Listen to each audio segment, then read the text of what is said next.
Bonjour à toutes et à tous, nous sommes de retour aux rencontres économiques d'Aix-en-Provence et nous sommes avec Philippe Val, PDG du groupe La Poste. Bonjour monsieur. Bonjour.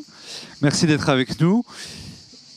Le thème de cette année, c'est recréer l'espoir. Ces dernières semaines ont été marquées par des émeutes urbaines et comme vous êtes partout sur le territoire national, on ne pouvait pas faire l'impasse sur ce sujet et vous demander comment vous avez été impacté et qu'est-ce qu'on peut faire surtout pour ces jeunes qui se sont exprimés dans la violence ces dernières semaines.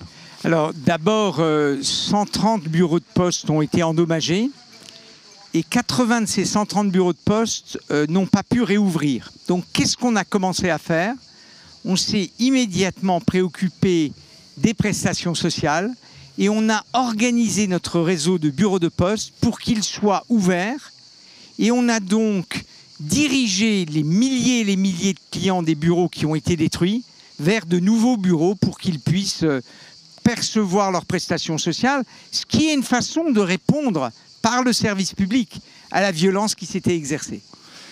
Est-ce que vous serez aux côtés de l'État pour la reconstruction ?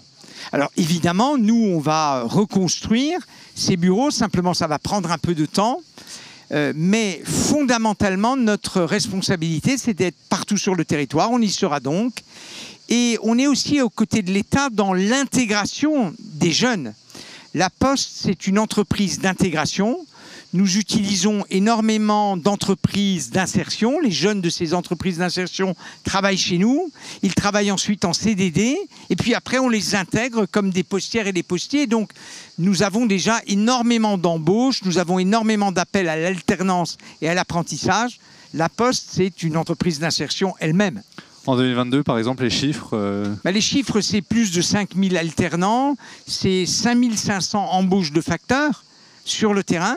Pour une raison simple, c'est que même si la lettre diminue de manière dramatique, le facteur de Marseille, quand il part à la retraite, il ne peut pas être remplacé par le facteur de Dunkerque.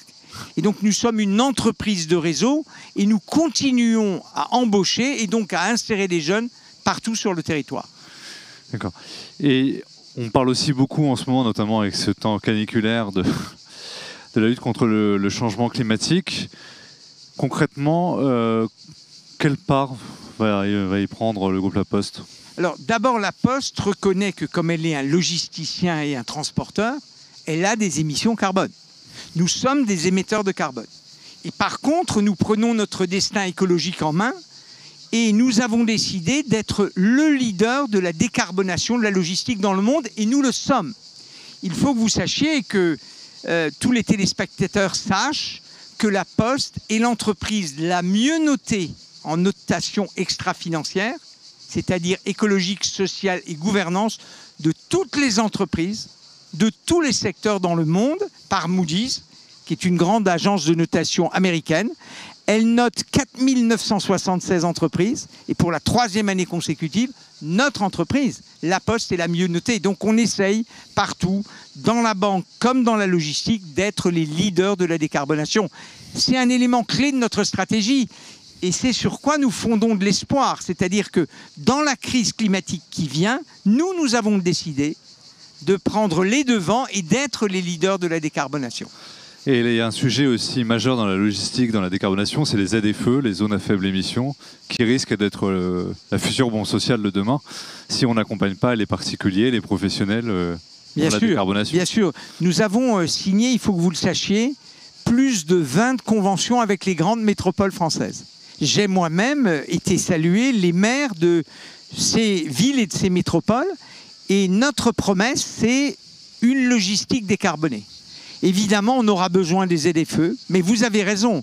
Si on n'accompagne pas le développement de la décarbonation, les acteurs économiques n'y arriveront pas. Donc les ZFU, on les appelle de notre vœu, mais il faut un accompagnement, il faut aider les entreprises à s'équiper de nouveaux véhicules. Et nous, on cherche à donner l'exemple en ayant une flotte de véhicules décarbonés, la plus nombreuse d'Europe. Et on a aidé également nos sous-traitants à décarboner leurs véhicules. Donc, pour nous, la logistique décarbonée, c'est une priorité absolue. C'est beaucoup d'investissement, mais heureusement, vous avez une banque. Alors, oui, c'est beaucoup d'investissement. On ne fait pas appel uniquement à notre banque. Et notre banque, c'est la première dans le monde qui a annoncé sa volonté de sortir du financement des énergies fossiles. Donc, Vous voyez, pour nous, pour la Poste, pour les postières et les postiers, être le leader de la transition énergétique et de la décarbonation, c'est en fait une poursuite de nos missions de service public.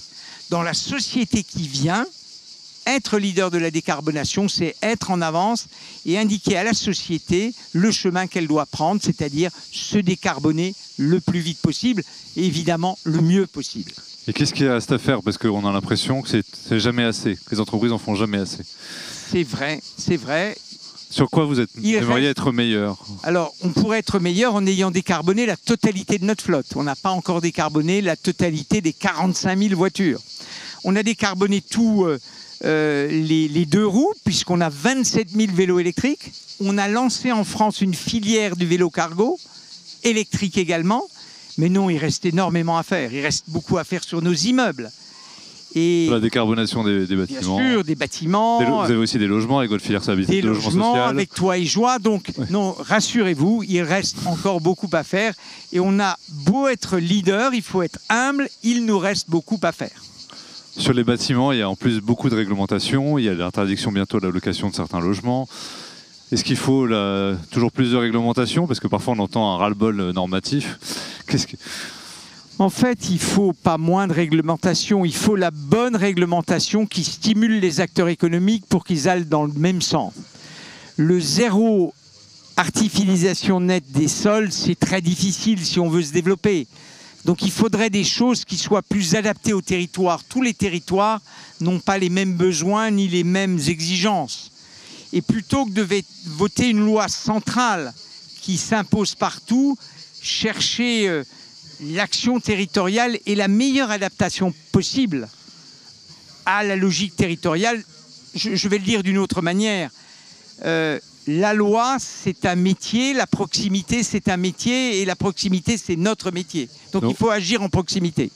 Donc la loi ZAN qui a été adoptée de manière consensuelle, elle va pas assez loin dans sa décentralisation, dans sa proximité. Je crois qu'une façon d'éviter les pépins économiques, notamment qui peuvent gêner la réindustrialisation, qui est un élément clé de la politique économique de notre pays, c'est sans doute de mieux la décentraliser et de l'adapter aux territoires et à leurs besoins spécifiques. D'autant que tous les usages risquent de se percuter, que ce soit la logistique, votre métier, la réindustrialisation que vous venez de citer, les logements, les autres activités. Bien sûr, bien sûr. Donc, poser le principe, tout le monde en était fier, ce serait mieux si on cherchait à l'adapter aux besoins de chaque territoire.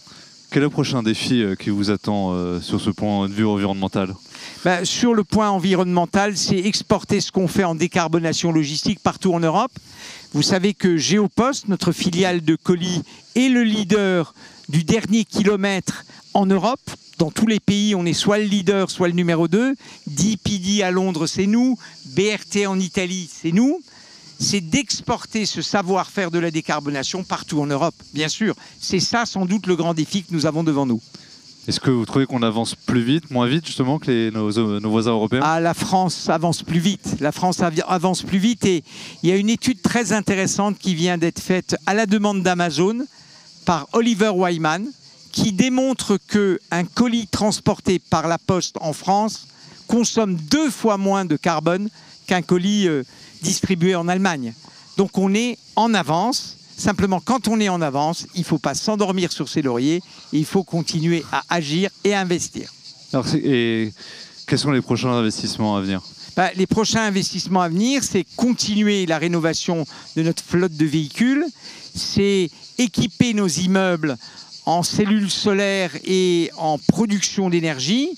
Et c'est aussi un immense investissement pour l'entreprise de main-d'œuvre que nous sommes, la formation du personnel. Expliquer les grands enjeux de la transition écologique et de l'intelligence artificielle à 250 000 employés de la Poste. C'est évidemment un enjeu considérable et c'est aussi un motif d'espoir. Quelles sont les menaces, ou plutôt, on va dire les deux, quelles sont les menaces et les perspectives réjouissantes de l'IA pour vous? Alors, les perspectives, les opportunités, c'est que cette exigence de la décarbonation va aider les entreprises qui ont fait ce choix-là. Et donc, ça va soutenir notre modèle économique.